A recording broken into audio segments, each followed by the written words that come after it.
Collective, come with me to Botanica Lucero so that I could pick up my supplies for my September 14th new moon ritual.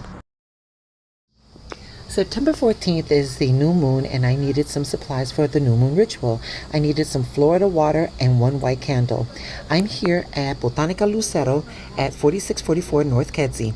Botanica Lucero has been a part of the community for over 26 years, and I was very grateful for the owner to allow me to film inside her Botanica. So Botanica is a religious goods store, and it stocks herbs, roots, oils, beads, scents, sprays, potions, things that would be used in Santeria and other ritual practices such as espiritismo. The name Botanica, it's Spanish and it translates to bounty. Right here we've got oils to dress our candles.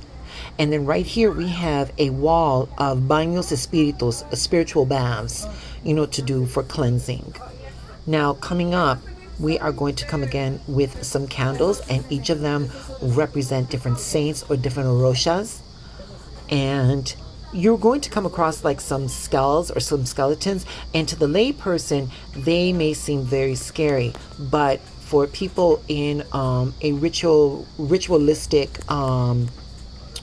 religion, we tend to see the skeletons as, the harbingers of another plane, bringing us to a different dimension. So we do not look at them fearfully. But yeah, here we go with the skulls and the skeletons. But I just wanted you guys to see where I get my supplies from here in Albany Park. And once again, I'm very grateful for the owners of Botanica Lucero to allow me to film for them. So if you're in Albany Park, stop on by. I know how fast that little field trip was, but I was in that Botanica, and I didn't want to get customers on film. People are very guarded in their practices. So, I try to get in and out and to be as unobtrusive as I possibly could. But I got what I needed, which was Florida water. And I also needed a white candle. All right. So here we go. So again, September 14th is new moon, and I got these for my ritual. So let's talk a little bit about the Florida water, okay? So it is okay. So this is water, and it's a sweet floral scent, and it's got lemon overtones. Florida water, it was named after like the fountain of youth, and is commonly used for ritual offerings and purification. So when I get on, I try to make my space a little bit as sacred as I can. So I do use my Florida water. I sprinkle it in my hands, and I wash my hands before I get the cards. And then, I burn some incense. And this right here, it's like, in certain circles, this is called like black sand. This is like ashes from incense and charcoal, and because we used it for purification, in quote unquote magic, nothing is ever wasted, and so we don't waste that either. But we'll get back to that. Okay. So with the Florida water, I use this to purify my hands, and then I'll use this in my mop water to purify my house. And again, it is it's for some people it replaces holy water. And I know that when I'm talking right now, I am not trying to alienate my Christian viewers. That's not the intent at all. I'm just wanting to share with you some cultural differences. That's all. So it's been around since 1808. So Florida water was introduced into the 1800s by enslaved African Americans in the southern United States. It was used as cologne while serving their masters. And they would use Florida water to scent the bed linens and sprinkle it in bath water to mop the floors. They would use it as a shaving lotion for men's faces. Enslaved African Americans were forbidden to practice their African religion, and they were forced into Christianity practices. So these forced slaves would use like the Psalms in the Bible to hide like hoodoo rituals in the scriptures while publicly worshiping Catholic saints. That's why you saw some of the saints like Saint Jude in the Botanica. So, there were rituals around this. So I use this to purify my hands and to create a sacred space before I do my readings. I know, it's either really fast, but it is what it is. Okay. I also needed a white candle.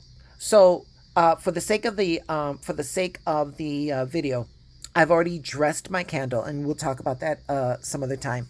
But for September 14th, you're going to need a candle, a bowl, something to write your intentions on, and some water.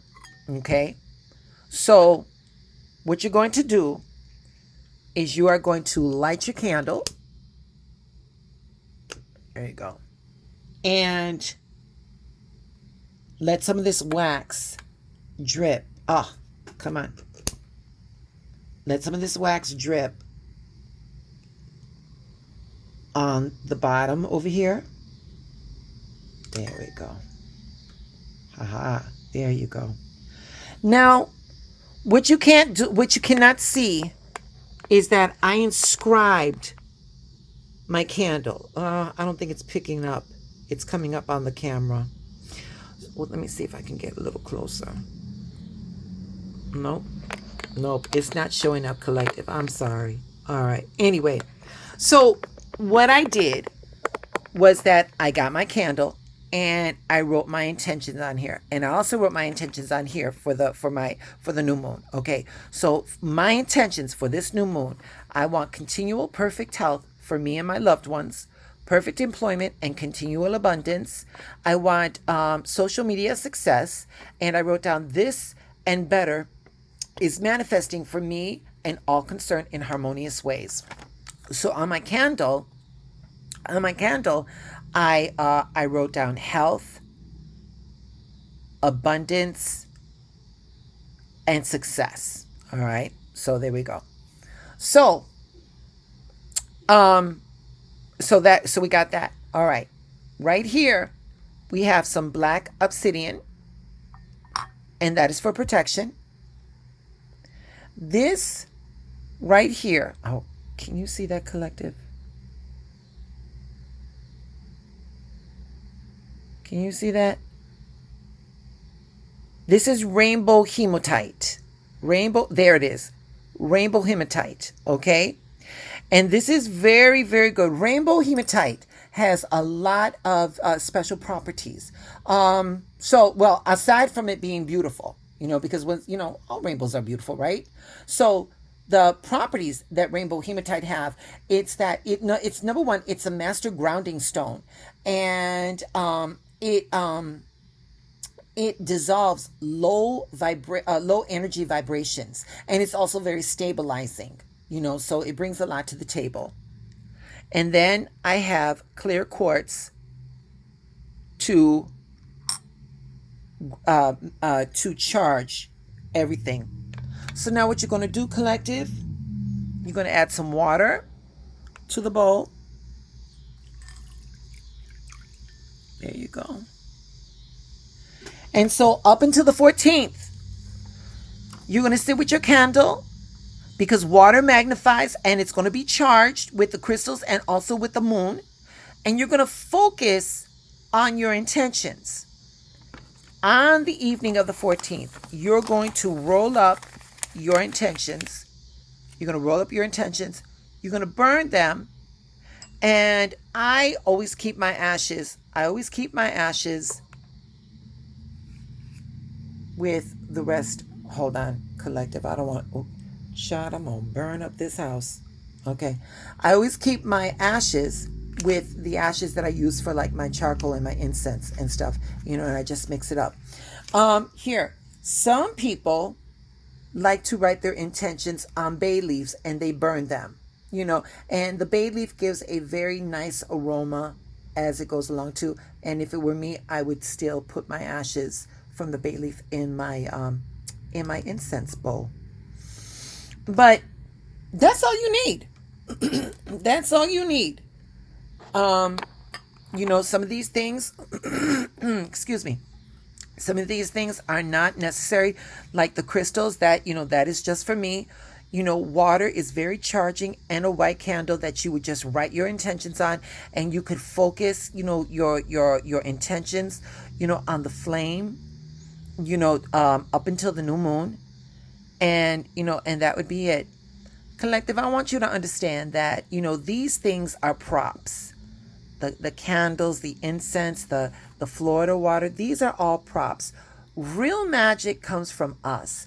Real magic comes from the energy that we give our intentions. Wherever attention goes, energy flows. Again, where attention goes, energy flows. And though I've had a lot of these ritualistic practices, I've been exposed to them, younger. I still have a very great deal of respect for the traditions of them. But, again, being modern, I understand that, these things are just prompts that help us to focus our energies so that the universe hears our intention and brings our manifestation into being. So that's all I wanted to share with you, collective. I hope you like this video. Please like, please share, please follow, please subscribe, please hit the bell so that when I drop, you get these little nuggets. With that being said, collective, stay blessed and happy new moon.